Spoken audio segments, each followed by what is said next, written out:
You unlock this door with the key of imagination. Beyond it is another dimension. A dimension of sound. A dimension of sight. A dimension of mind. You're moving into a land of both shadow and substance, of things and ideas. You've just crossed over into the Sabres Zone.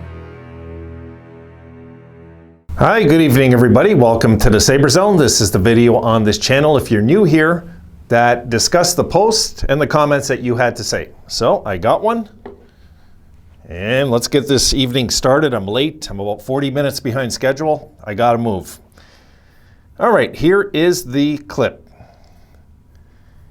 And the shout out goes to, I call him KH, K Huffy. And KH says, hope Matthias is okay. Sometimes being a tall player can backfire. I hope he's okay.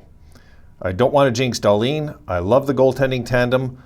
Let's not forget our diamonds in the rough. Good times to come, Sabres fans. And yes, KH, absolutely agree with you. I was very concerned when we had that injury. Very concerned because I tell you what, as a Sabres fan, anybody that remembers 2006 and that Stanley Cup run, we get scarred psychologically, I think, when injuries happen. You know, once Tibby went down and the whole thing started to go downhill with injuries, my God. I don't want to see that happen to this young bunch this year. I don't want the Sabres not to succeed this year because of injuries. I want to not succeed because we're not of age yet. You know what I mean? This is kind of where I'm at with it. I'm so excited about this team. You know, like you just touched on the goaltending and the diamonds in the rough, the young kids that we still have.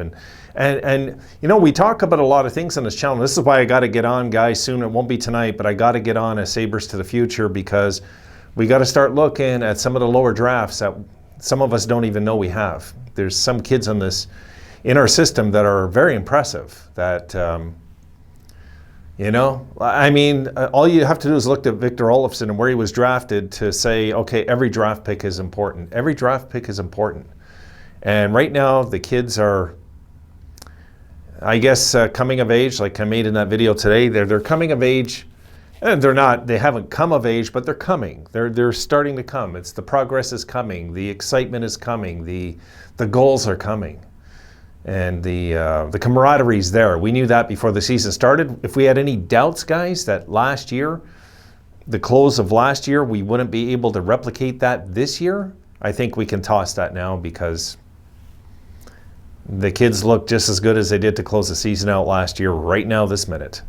And it's now, guys, it feels like we picked up where we left off. Now it does, with these last few wins, you know, especially all the goals we're scoring and the dramatic comebacks, and just so exciting, such exciting times to be a Sabres fan again. And you know, you know, thank goodness, because this franchise is due for that. We're due for a season where we can love our team again and not suffer, you know. And this is really an exciting time to be a fan. Absolutely, no doubt. Now, Cage, the topic was really injuries, right? Part of the topic here, but his concern was the injury to Samuelsson. Absolutely. You know, guys, we're doing this without Samuelsson, without Lyubushkin, and these are two core pieces of physical on our team that are out right now, and we're still doing this. This is exciting, what's going on. I mean, this team needs those guys back, though. We can't go all season without them. We got Lyubushkin not to have him on the sidelines. We need his presence on the ice. And we locked in Samuelsson for a reason. I think we all know what that reason is. The guy's a beast. He's an absolute beast. I couldn't understand why so many channels so many channels couldn't understand why we locked in Samuelsson. It's just weird to me, guys. I was talking about it the week it happened. And I just don't get why fans are saying, why would they lock this guy in for $4 million a year? My goodness, it's a gift. To me, that's a gift, 4.1 for this guy. We need him back. Yes, we do, KH. We need him back in our lineup. We need his presence on the ice. We need to get these guys playing again, together again. And you know what? The guys that we've called up, though, I got to say Clegg and Fitzgerald. And Fitzgerald's probably going to be a mainstay most of the year, I think, in Buffalo. I do think he will be, even when we're healthy. I just think he will be. And Pilot maybe will get some more time, too, this year. I don't know about Clegg. I'm not sure. Laxinen, I'm not too sure what's going on there. There's just things that we're just so deep, folks. I might as well just say it. We're just so damn deep.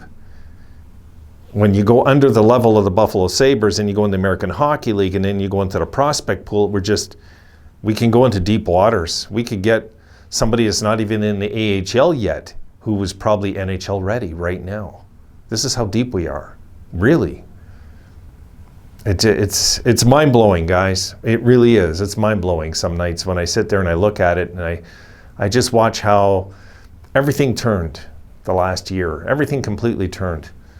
We got good trades. We got good value back when we traded Jack and Sam and Risto. And when we traded these guys out, we made sure that we didn't lose the whole package versus the whole package back. We won big time. We won big time.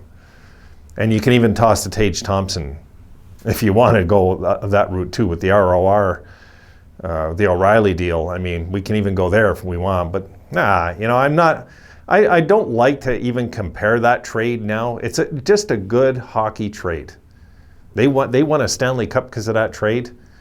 And O'Reilly woke up when he was on that team. He wasn't the same player on Buffalo. But on that team, on St. Louis, he woke up come playoff time, and they won a Stanley Cup. Good for them. But that trade helped us in the long run, too. It's a good hockey trade. And right now, when it comes to injuries, I don't want to have to go any deeper than what we're doing right now, KH. I don't want to go any deeper. I really don't want to have to go and get two forwards because, Tuck's out or whatever. Tuck's shoulder gets hurt or something. We don't need happening. We've had enough injuries already. Half our blue line is banged up right now. We need to move on and get this season underway because right now, even with the injuries, we're rolling. Sabres are rolling.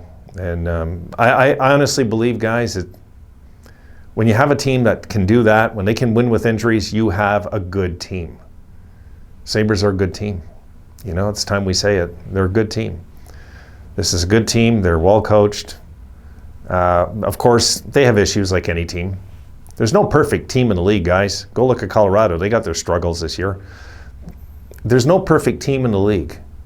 Every team has issues. Every team. And people will throw Boston at me. Let me see Boston in March, how they're playing. Not this. I want to see in March. If the Bruins look like this all year and they're playing really good all year and staying first all year, I'll be the first one to say, my goodness, this team has another run in them, I'm just really pumped for these two games. If we can get a split, preferably the first one, that way we can just coast into the second game and kind of put up our feet and just enjoy watching hockey, guys. That's it.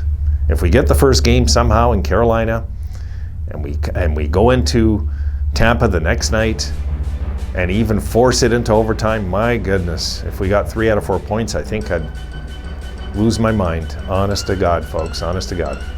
Okay, done for this one. Good topic, Cage. There was some good stuff in there. I liked what you wrote. Absolutely. Yes, I'm concerned about Samuelson, but I'm also thrilled about our pipeline, like you mentioned here, too. All right, folks. See you in the next one. Be sure to like, subscribe, and hit the notification bell to ensure Dimension access.